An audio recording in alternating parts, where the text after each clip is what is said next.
Yes. Any real parallels you saw? I mean, obviously you're familiar with Kevin Stallings, and I mean, when you saw what you out there tonight, looked pretty much what you expected. Yeah, here's how I feel about Kevin. Kevin and I have been tremendous friends for years and years and years. I'm talking about a lot of years. And we have talked a lot of basketball and spent a lot of time together. And I have so much respect for him.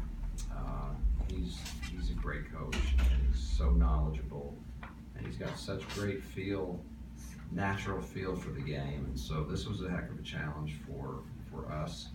And we knew it would be because he's always thinking, he's always countering. I believe his team will have an outstanding year, partially because they've obviously got a few really, really good players, but he's such a great coach. So he was always countering something. He was always over there, he's always thinking, and he's great on his feet. And I've got an awful lot of respect for him. How much did that familiarity with him, having spent so much time with him, kind of attribute to you being able to shut it down for long stretches tonight on offense? Honestly, not much, because this speaks to his intelligence level. Kevin understands the game so well that over the years he's probably run 10 different offenses, and he's gonna make a system that fits his players. So honestly, what he's doing now doesn't resemble anything that when I've been with him that I've ever seen. But I do understand him in the sense that I knew he was going to try to exploit some of the things that he saw in us, and that's what we talked about. We tried to predict as many things that we could that he might try to attack, that he felt like was in a matchup situation. Of course, we probably failed miserably in picking most of those, but every now and then we got a little bit lucky. But he's always really good at that. And people that have played him, if you ask around the SEC, people will tell you that very much, that you better be on your toes. Your defense, really the deal is your defense better be awfully solid, because you can't be a step ahead of it all. You just have to rely so much on your principles. I thought we did a great job most of the game. I thought late in the game, and I know we got a little tired. They were getting a little tired late in the game, but they did a good job of just penetrating and forcing fouls. But that's when a team's behind, that's what they're going to do. I mean, that is what they're going to do. And this was our first close game of the year, and I think it was a great experience for us. I think we can really learn from that. That we've got to find a way to almost play different defensively in the last 3 or 4 minutes if we were looking at a lead like that. Right here, Coach. Jank, how encouraging is it to win with efficiency on Sunday, sharing the ball, and today have such a distinct advantage on the boards at the end of the game?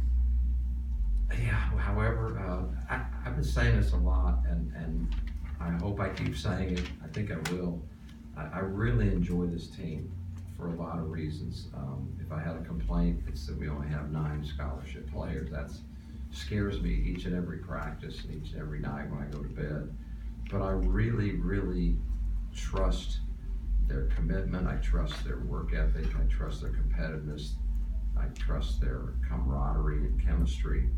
And because of that, when you have a team like that, and also their work off the floor when we're not allowed to coach them. I mean, they're high level in all these areas. And are we the greatest team in the history of the world? No. But when you are a coach and you start writing down the things that are important to you, that you highly respect, and that you want to coach, this team's got a lot of them. So because of that, on a given night, I think we're going to find different ways to just be different areas that, man, they were really good at this tonight. The last game we played, we attacked a defense as well as we could hope possibly. We just were so efficient offensively, and that was one way. And then tonight, I thought maybe we just wanted out of some grit, that they zoned us, and as much success as we had a few nights ago against Eastern Michigan's great zone, which is the Syracuse zone, we had the opposite almost, at least in the first half. We were a little bit lost. We had some foul trouble, and we had some young guys in, so that didn't help us. But so tonight we won on, we grit, and we out rebound, and we out turnover, and we found a way to win that way. And I think that's the way it's going to be with this group. I think there'll be different ways that we win, and I can say this: they're a lot of fun to coach. Right here, Coach. Yeah, Tim, what do you guys do defensively that stifles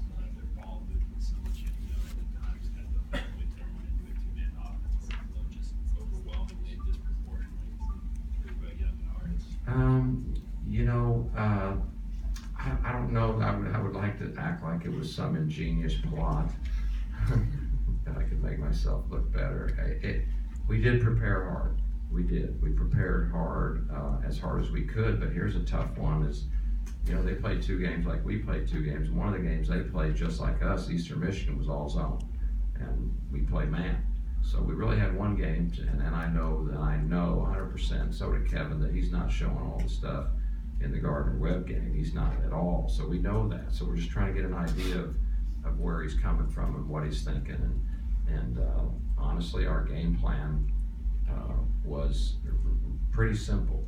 That they've got 2 players that are high level players, and we can't let them have big nights. And we did that so well that one of them had 22 and the other one had 20. So I can imagine if we had done it so well, you know, what might have happened. Right over here, You Coach. just mentioned how enjoyable your team is to watch and everything, but how enjoyable is it to see what Semi has done the first 3 games after not really playing much the last 2 years? You know, and I'll tell you why it's triple. Of course it's enjoyable when a guy sits out and transfer, and you hope he has success, but I'll triple that because Shimmy's one of the most outstanding young men you could ever be around in your entire life. And on top of that, he is arguably the hardest worker away from practice time in terms of the time he puts in. He's a machine, literally. He is a machine, and we're like blown away. We've been around a lot of hard-working guys. I've not been around a guy that you set your clock by this guy, and it's each and every day, and he can't get enough. We're begging him. It's the day of the game. You don't need another 4 hours of work. You know, I mean, it's not that bad.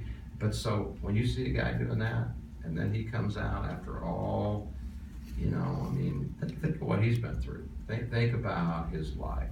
He's in the shadows. He was a highly recruited kid out of high school. He's from my home state. He's from Kansas, a small town, and he goes to Duke and kind of forgotten about, doesn't have much of a role, transfers to us, and he's forgotten about for years. And then deep down, you know, he hasn't had any success, so he doesn't know. But all he knew was, I'm going to get in the gym more hours than anyone else in America. And so when I see him doing this, and that's why I have so much faith in him, because I know how you build confidence. You build confidence in the gym by yourself, and you work and you work and you work. You don't just get it handed magically. And he deserves everything he gets. And I never am surprised, and I won't be, with whatever he accomplishes. It will not surprise me. Okay, last question right here, Coach. Coach, when you had early in the second half, they went back to that zone after Shemi hit a 3, and you were able to get an alley-oop to him with what looked like a nice set. How important was that specific play, showing you had an answer for what did? It was big play. We were trying to get more of them, but we were executing like it was our first day of practice for a while. You know, we had really worked on zone offense going into Eastern Michigan for only about 5 weeks, literally, because we were so afraid of that zone.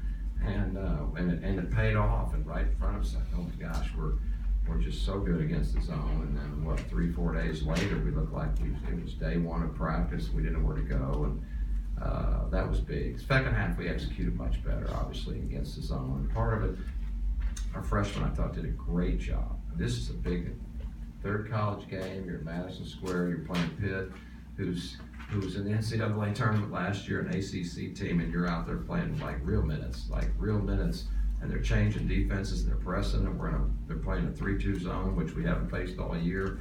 So yeah, they got a little bit sideways, but they handled themselves so well. And we did feel like going into halftime that we knew we would face it again. And, you know, we knew we would calm down and execute better. I still think we could have done better, but we did a good enough job, and wish we could have got a few more easy basket dunks, but I thought that one was a big one. Thank you, Coach. Thank you.